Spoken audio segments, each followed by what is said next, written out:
Awesome. Excellent. All right,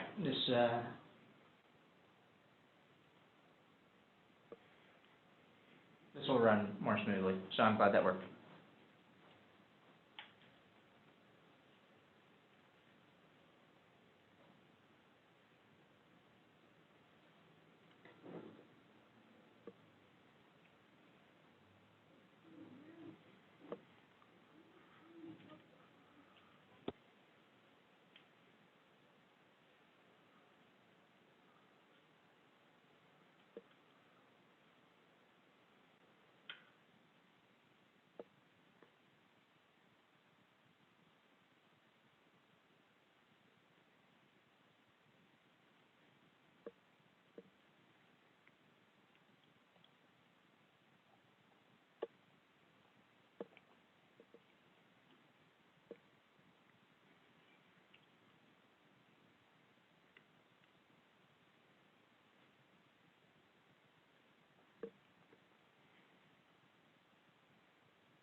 It looks like we have people quickly joining. We got about 2 more minutes until we begin.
Okay, it is the 10 o'clock hour here in the Eastern Time Zone in the United States.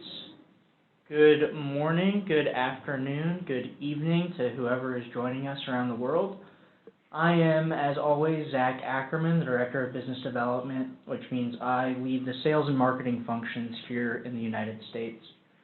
Today, for our partner webinar, we'll be discussing the Dennison Model and our assessment and some of the unique dynamics and patterns that exist within it.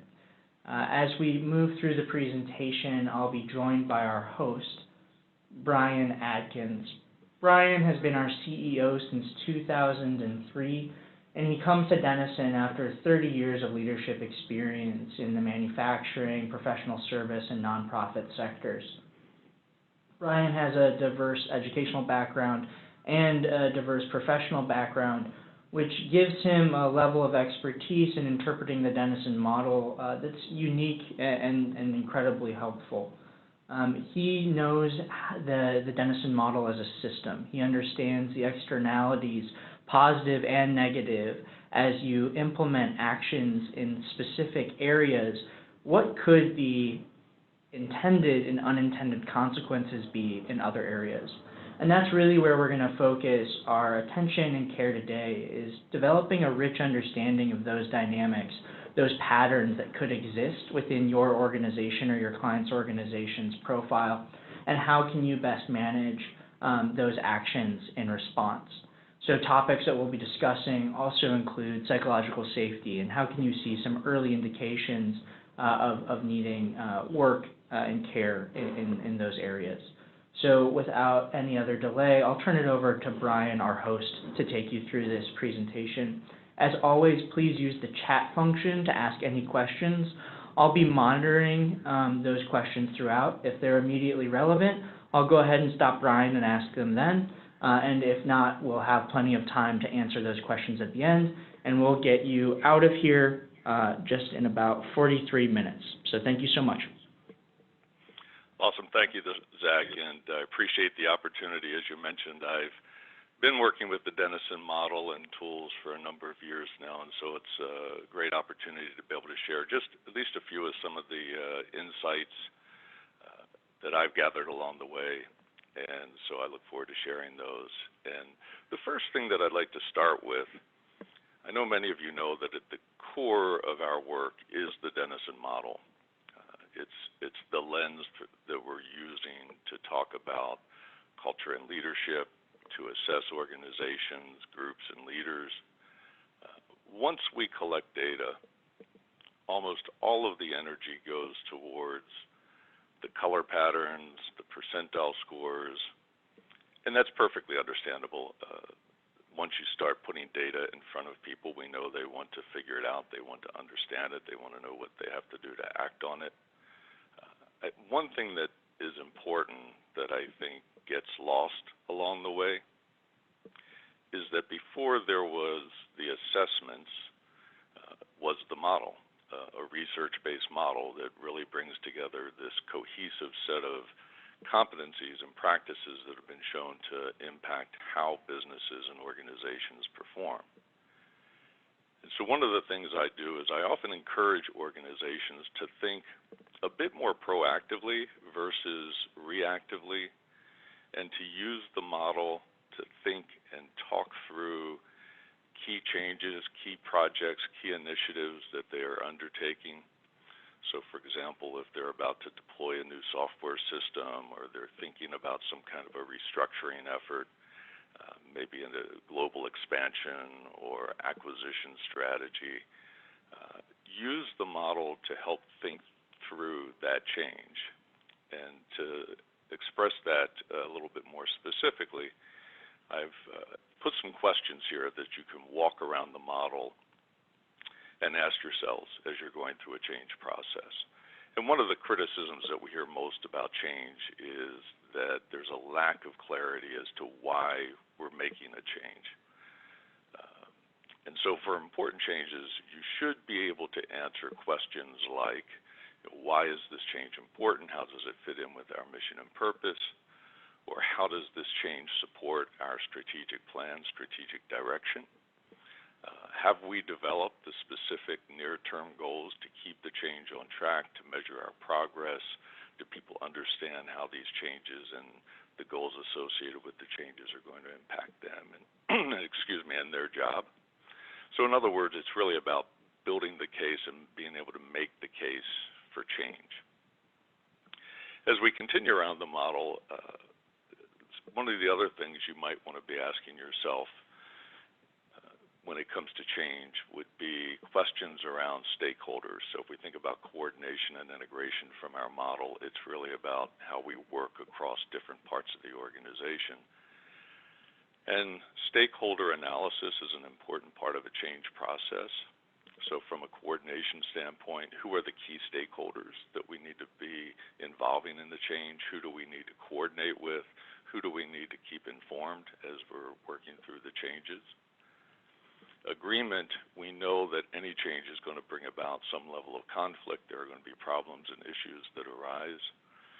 So are we in agreement about the need for the change to begin with? And as those problems and issues arise, how do we propose to resolve those and work through those? And then one piece that I also think gets overlooked is how do we implement the change in accordance with our core values? If, let's say, for example, that we have a core value that says we admit our mistakes and we fix them without blame. Well, again, we know that there are going to be mistakes, problems that arise, things will not go exactly as planned, and so can we make sure that as that happens, we will hold ourselves to that standard, to that core value as things go a little differently than planned. I think another key criticism that we often hear regarding change is, are we involving the right people? Are we giving them the training and skills they need to implement the change? So here again, I think the model can be a useful tool to be able to start by saying, are we sharing information from an empowerment perspective? Are we sharing information about the change so that people are able to make good informed decisions as they go?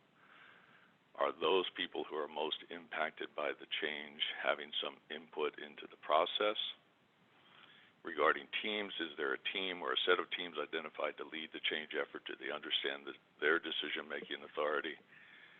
And from a capability development perspective, what skills will be needed to implement the change? Do we have those skills?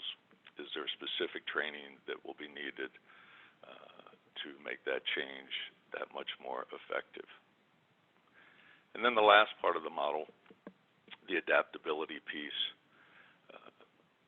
linking change to our customers and linking it to a continuous improvement mindset.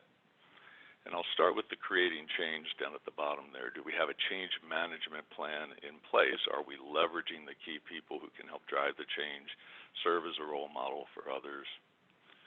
Who are the key customers that will be impacted by the change? Perhaps external customers. In some cases, they may be internal customers.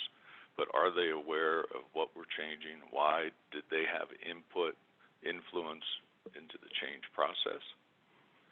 And then finally, do we have a safe environment in which people can take appropriate risks, try new things without fear of reprisal?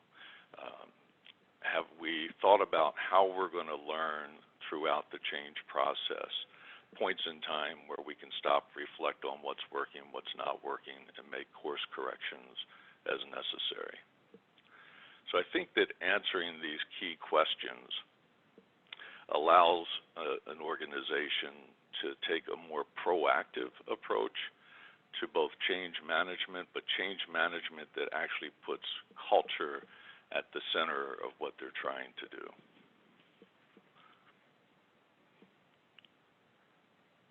So I'd like to shift to some of the insights that can be gleaned from the culture model after the data has been collected.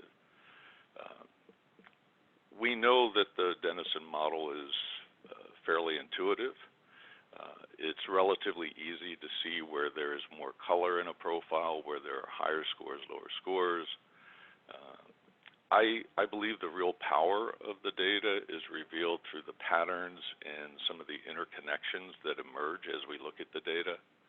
And so today I want to speak to a few of the patterns and sort of systemic insights that I've seen and that we often see.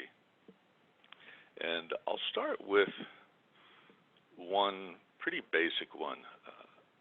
Often I'll get the question, what is the difference between an organization that seems to have a more colorful profile, lots of high scores around the wheel, versus one that has lower scores, less color?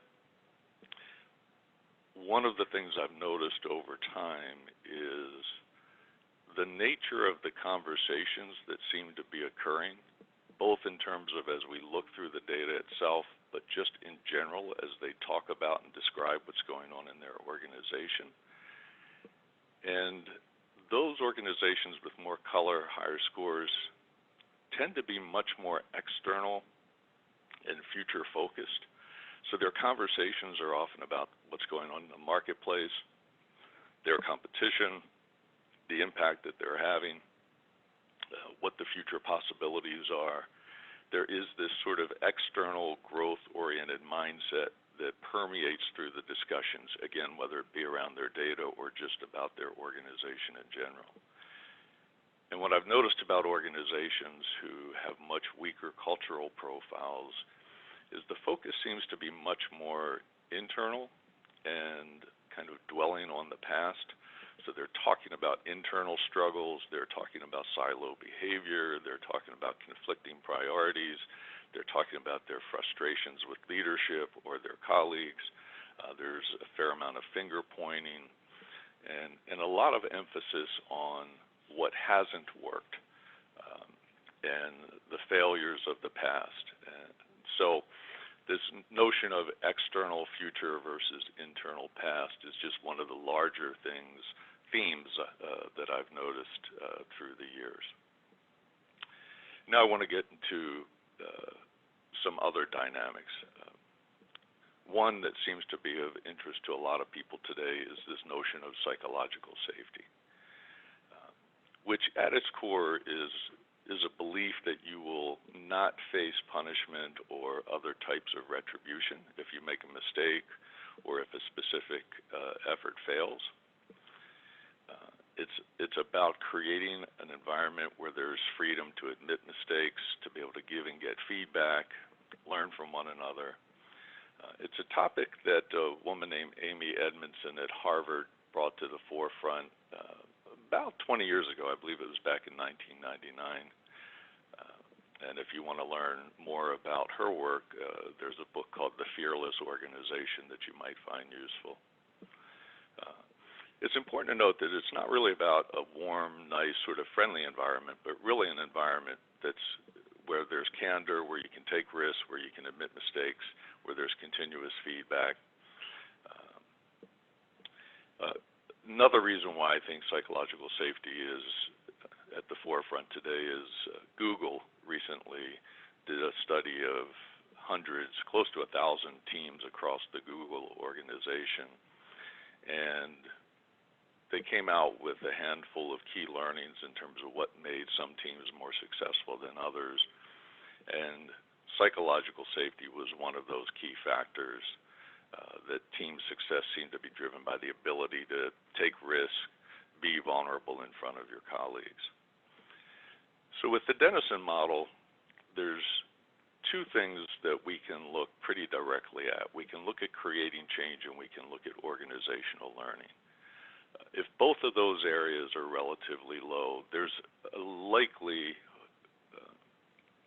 at least I'd say a very good chance, that what you're going to hear people talking about is some level of fear, some level of blame, some level of finger pointing that goes on in the organization. One organization in particular that I worked with years ago had this pattern, and one of the people said, around here we're into naming, shaming, and blaming. And so that described a little bit about the lack of a psychologically safe environment for people to take risks. Other people have talked about the importance of being able to learn when something goes wrong, our first reaction being, what are we going to learn from that? How do we share those learnings across the organization versus who are we going to blame? So I think whenever you see the creating change, organizational learning indexes coming up relatively low, that psychological safety is a conversation that you'll likely find yourself engaged in. And there's certainly other areas of the model that relate to psychological safety from an empowerment perspective. Are people confident and comfortable speaking up? Core values could also be an area to look at. Do we have core values that speak to things like innovation or respect for people? And this information might help you get a sense as to whether or not those are practiced core values or simply espoused core values. An agreement would be another area that you might want to take a look at if you see some challenges in organizational learning and creating change. You need people who can elevate the dialogue, the discussion as problems and issues arise, people who can steer away from personal attacks and stay focused on the problems at hand. We know that organizations, teams, leaders who are effective at reaching agreement, who look for those win-win solutions, and resist blaming and shaming, generally are more effective. Bryan, super interesting stuff and entirely relevant as we see macro level trends in our data that organizations are getting more adaptable over time. They're responding faster and faster to market pressures. A couple of interesting questions from the group, one from Carolyn and one from Sean, that I think would be helpful to address now. Can you speak a little bit about, first, the difference between psychological safety and building trust in an organization? And then second, can you maybe specify any core values that you've seen in organizations that are more supportive of psychological safety? And so let's take the first one, which is the differences and similarities between psychological safety and building trust. Sure, there's certainly some overlap between those. The way I've heard it described and the way I tend to think of it is trust. Trust can happen at individual, team, group, organizational levels. A lot of times when people are talking about trust, it's almost about the willingness to give others the benefit of the doubt, whereas psychological safety really is, do I as an individual feel like I'm going to be given the benefit of the doubt? So psychological safety tends to be more about the individual, the person, and whether or not I personally feel like I can take risks, try things without retribution. I think trust is looking at that almost in a more collective sense. Is there an overall trusting environment where, in general, we give people the benefit of the doubt? As far as core values, that's a great question that might help promote this. Because at the end of the day, there are lots of values that could potentially support psychological safety. As we all know, it's also real important that these are practiced values, not necessarily espoused values. There was an organization that I had the opportunity to work with some years ago that had as a core value truth seeking. And they were a research organization. And so truth seeking for them was applied to the work that they do because they were doing medical research and trying to find answers to complex medical issues. But they carried that core value into everything that they did in terms of how they interacted, what they expected of each other, how they showed up in meetings, when they were giving each other feedback. And so the idea was that we are constantly seeking the truth. We are willing to face the truth. You're expected to share your truth, what you see as going on in the organization or in a specific working relationship. So that's just one example when you asked the question about core values that came to mind for me. Awesome. Thank you, Bryan. And everyone, head over to the chat function. Jenny was kind enough to post the YouTube link to Amy's TED Talk on psychological safety. Excellent. Well, let's talk about a couple of the others that I've seen in terms of patterns and insights. This one's relatively straightforward in some ways. It's talking about silo behavior. The coordination and integration index within the Dennison model gives very clear insight as to how well people believe they're able to work across different organizational boundaries, so departments, functions, levels, locations. When there are lower scores in coordination and integration, you will almost always have conversations that start to talk about silos or swim lanes or whatever metaphor they use to describe that sort of parochial behavior that appears to be, self-serving, looking out for one's own or one's team's own best interests. I think it's also important, though, when we see that, to look at some of the other areas of the model, and most notably, one of the things I look at is the vision and strategy part, because one of the things I've noticed is that coordination and integration means I understand how my work affects others and how their work affects me. I have some sense of the bigger picture, how all of the work that we're doing is connected and hopefully driving the organization in a common direction. Absent a clear picture of those larger strategies, the vision, key priorities, people tend to focus on what is clear to them, what's right in front of them. So their goals, their metrics, what they're being held accountable for, that can appear as silo behavior in an organization.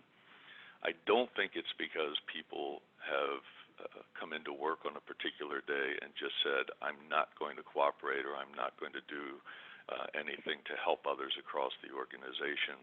I think it's often because they only understand what is expected of them. And so, yes, in some ways that may appear like they're acting in their own best interest, but it may be their own best interest that is the only thing they really understand. Now, there's certainly other things that can contribute to silo behavior. You'd certainly want to take a look at things like incentive systems to see how people are incented to do the work that they do. It's also worth taking a look over at the customer focus part of the model. The customer, I find, is often the stakeholder who suffers the most from silo behavior, resulting in poorer quality or missed deadlines. So when you're thinking about coordination and integration and building a case for why we potentially need to do that better in an organization, think about the customer, look at what's going on from a customer perspective to see what kind of impact it's having. Again, that could also be an internal customer issue for sure. And then also take a close look at the strategy and the vision to see if people understand how the big picture is supposed to work and their role within it.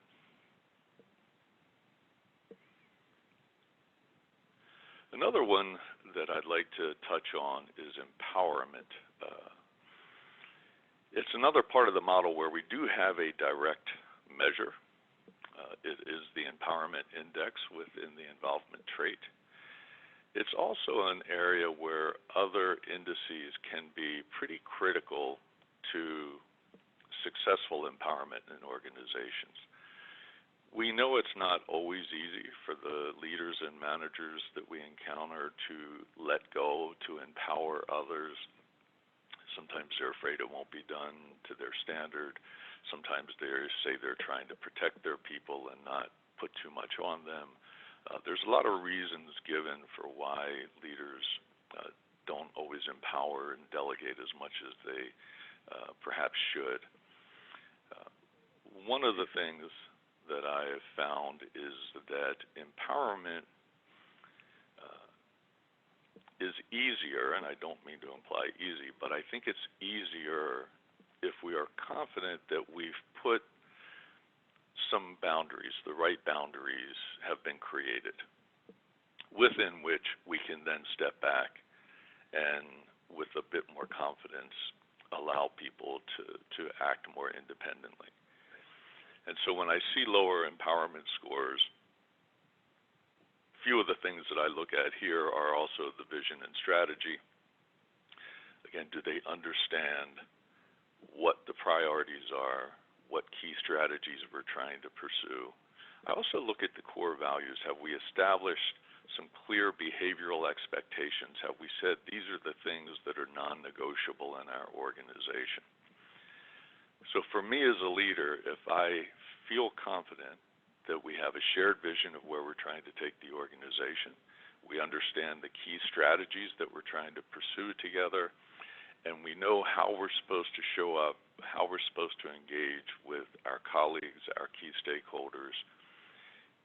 When those boundaries, if you will, are in place, I think it's much easier for leaders to then allow people to take more initiative, take on more decision making.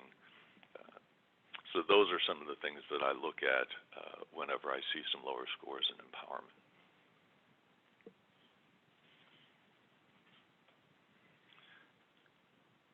And finally, because the Dennison model is a systems model, feedback loops are important. Feedback loops help us see where the system is working, where there are some potential disconnects across the system. And I've highlighted a few of these specifically as they relate to strategy or strategic direction. Strategies are often pretty high level. They're often multi-year type priorities. Because they're longer term, more complex, they can be pretty challenging. It can be really challenging to know if we're making progress, if the strategy is having the desired impact. So some things, some ways to get some feedback around that would be strategy as it relates to customer focus. So you might have stronger scores in strategic direction, but if you have really weak scores in customer focus, you need to ask yourself, is our strategy having the desired impact that we thought it was going to have in the marketplace? It doesn't mean that if they're out of sync that you're not. Sometimes there's a lag between developing and starting to implement a strategy before it ultimately has impact. But as the change goes on, as the strategy continues to be implemented, if you're not seeing the response in the marketplace, that might be one feedback loop that helps you see how effective or ineffective that particular strategy might be. Another one that I think is worth paying attention to is the strategic direction and capability development.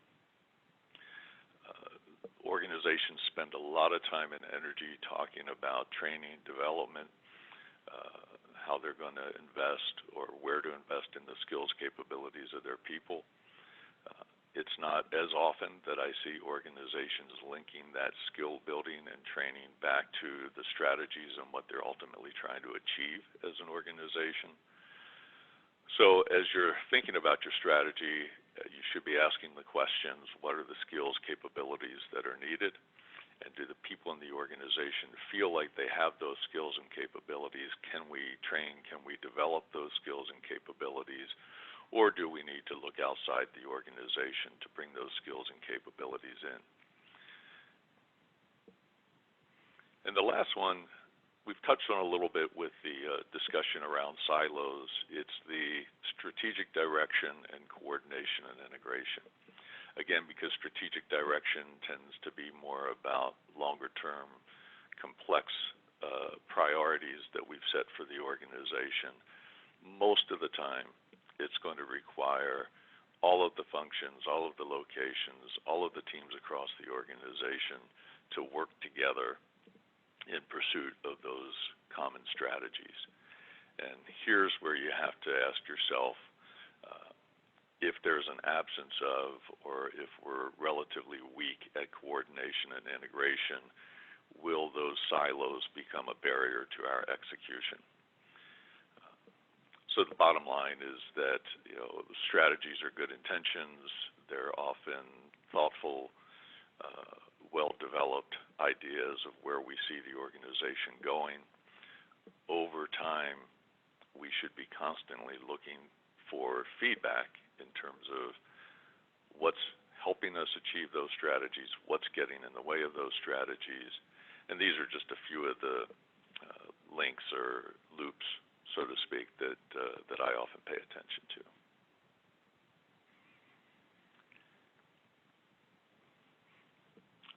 So I'll close with something that we've said for a long time at Denison, which is that the culture data should really do three things: start honest conversations that we hope lead to thoughtful actions and ultimately result in improved performance.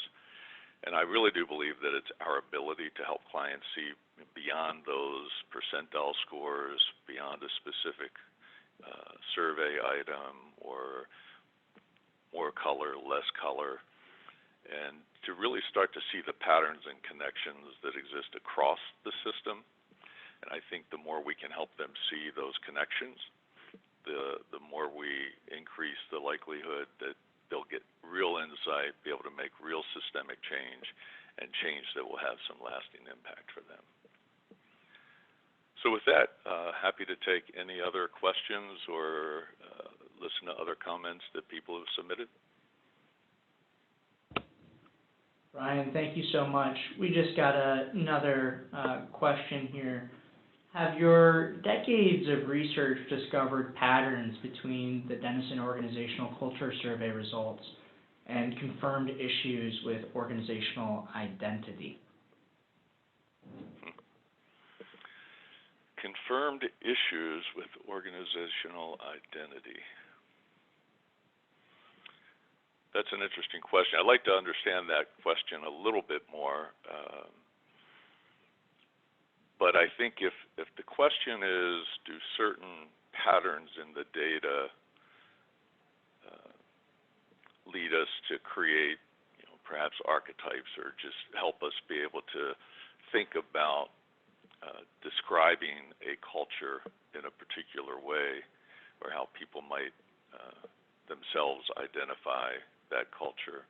I think the answer would be yes, and I think some of the ones that we were looking at today are just a few examples, but we've certainly looked at different profiles through the years and identified things that we would describe as kind of like a fits and start type culture, and other types of descriptors for that. But that's one where I'd like to understand that question a little bit more to see if there's something specific that somebody's trying to get at. Yeah. Sean, please feel free to clarify, but I'll also add to that. I mean, we have consulting partners who use our tools as marketing firms. They're large marketing firms who use culture data to really help the organization understand who they are and then sell and market to their strengths as a true identity, so that they're making promises to the marketplace that they know that they can deliver on. And so it's really important for them in the context of their work to have a deep and accurate understanding of the identity of the organization, so they can then market it to their customers or potential customers in an honest way. The secondary benefit of that, of course, is getting to help and shape and change their culture and in turn their identity with the help of the data that they collected for the marketing efforts. A couple more questions. So Bryan, you really ignited something here. We're going to take them in order. I want to return to the identity question. Can you speak a little bit about the dynamic tension issues between adaptability and consistency, and how that may reflect an organization's identity, not necessarily their image, but their identity? Sure. First of all, I think we do talk a lot about the dynamic tensions that exist between traits and indexes in the Dennison model. I think we also have to be careful not to see those tensions as in any way exclusive.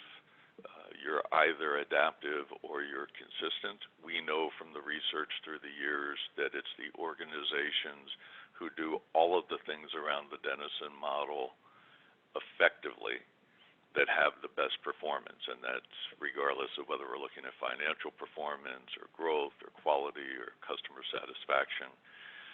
And if you think about what we're asking about in the adaptability area, it's about the customer, it's about changes in the marketplace, it's about creating that safe environment to try things, to be creative, to innovate. When we talk about consistency, what we're talking about there is, do we have some internal processes, do we have some internal ways that we work together that allow us to do what we do in a more efficient, effective way? So our ability to solve problems quickly, to create those win-win opportunities, our ability to work effectively across teams, those are not in any way diametrically opposed to trying to service a customer or trying to create change, but they do create some tension with one another. And certainly we've seen organizations who are much more in the adaptive area, who would identify themselves as either, a dynamic and innovative and agile type organization. I think there's a caution that you have to have there, which is it's okay to identify yourself or to feel like part of your identity is to have an agile organization. I think you also have to recognize that being creative, changing all of the time, saying yes to customers can also put your organization at a great deal of risk if you cannot deliver on the changes, the promises that you're making to your customers or to the marketplace. And the same would be true if you identify yourself as an organization that is pretty consistent, pretty steady, great at process, great at sort of the internal workings of the organization. That's all positive. If it's at the exclusion of paying attention to what's going on in the marketplace, again, I think you're putting the organization at a great deal of risk. I think in a preferred way, having an organization that identifies itself as being responsive to the marketplace and being able to translate those demands of the marketplace into clear, consistent internal ways of delivering against those demands is what we're suggesting organizations should be thinking about. Excellent. Thank you, Bryan. And with 7 minutes remaining, we're going to move to some other questions. This is from Ken, who's a Denison alum. Hi, Ken. In the case of naming, blaming, shaming type of culture, where would you recommend beginning as a point of improvement or intervention? Yeah, so I think that more often than not, and we certainly have organizations that we're working with even today as we speak that have maybe not quite that severe, but more along those lines of how they treat mistakes and failures. And that one is a really challenging one, because more often than not what I find is that you have senior leaders in an organization who do not react or respond well to bad news. And if that's been going on in an organization for a long period of time, then what other leaders throughout the organization have learned is how not to elevate issues, how not to raise concerns, to try very hard to always be able to put good news in front of their bosses and their bosses' bosses, et cetera. So at some level, you need to create an awareness and an acceptance at the senior levels of leadership that if we are going to change, if we are going to adapt, if we are going to be more innovative, if we're going to be more agile as an organization, And I find that's often where it starts, that an organization recognizes they're not changing quickly enough, they're not responding quickly enough to changes in the environment. They know they need to do something different. They know that to do that, they will need to be more tolerant of things that don't always work well. And what I find you really need is some combination of leaders who will promote that way of thinking, who will model that behavior, and demonstrate that people can make mistakes. It is a very challenging one, because a lot of times you end up with a little bit of a standoff there where leaders are saying, please, try things, go ahead and fail, and we'll learn from that. And you've got employees who are saying, I'm not sure I believe that, so they don't take any risk or try anything. But if you can get some leaders who will model that, if they will share some of their personal stories of times that they tried things, failed, and live to not only tell about it but still be successful. Also, if you can find leaders who, at a minimum, are willing to accept and be tolerant of others. They may not be the ones themselves who have learned how to generate new innovative ideas. If you can get leaders who are at least tolerant of and receptive to new ideas, even though the changes may not come directly from them, I find that's often one of the starting points in trying to get past that. Bryan, that's super helpful, and actually speaks to another question we got about generally the role that leaders play in creating a psychologically safe environment. Would you mind spending a moment talking about how you might use Dennison's leadership tools to start those conversations and make that intervention? Yeah, absolutely. I think the Leadership 360, for example, gets right at the heart of some of those issues. If we think about, for example, the organizational learning piece, which I said is one of the real strong indicators of how psychologically safe the environment is, there are some very specific survey items in that section that talk about how that leader personally deals with critical feedback, how that leader specifically deals with failures and mistakes that occur. So leaders through the Leadership 360 can get some very direct feedback through that organizational learning piece. They also get some very direct feedback in the creating change area about their willingness to offer new ideas, new ways of doing work, their willingness to challenge the way things are currently done in the organization. So I think there are some, actually quite a few, I would say, both in the organizational learning, creating change, and certainly, as I mentioned earlier, you can look at things like empowerment, agreement. Agreement surfaces a lot of, there are a number of items there that talk about their willingness to hear other perspectives, to consider other perspectives, to listen to what others have to say. Lots of ways that an individual leader can get some input about their ability to create a psychologically safe environment. Excellent. And Bryan, we only have a couple more minutes, but I was hoping that you could touch on, have you ever experienced an environment that wasn't psychologically safe, in which you saw scores that appeared to be cooked or inflated in a dishonest way because of that environment, but you got other feedback through the grapevine or open-ended comments, and how did you handle that situation? Yeah, I think it's a concern that a lot of organizations have whenever they're conducting some kind of an assessment is, will people speak their mind? Will they say what they're really thinking? And obviously, if they feel like it's less than a safe environment to do that, that may be even more of a question or a concern. I can say in the 20 plus years now of doing this work that only in a couple of occasions have I seen examples where the workforce provided, we'll say, more positive feedback, but then very quickly as we started having dialogues with employees, it became clear that they did not feel comfortable.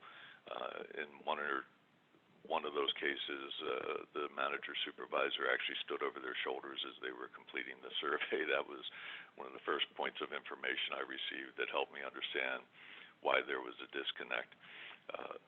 And so when that happens and you get that information, you have to confront the leaders and you have to let them know that that the information they've received is suspect. Having said that, hundreds, if not thousands, of survey projects that I've been a part of over the last 20 years, I could count on one hand the number of times that I've come into that situation and probably still have one or two fingers left. It does not happen as often as I think people are concerned or think it might. Thanks, Bryan. So that is time for us. Just so you know, we're constantly trying to improve the way that we do these webinars and deliver them to you.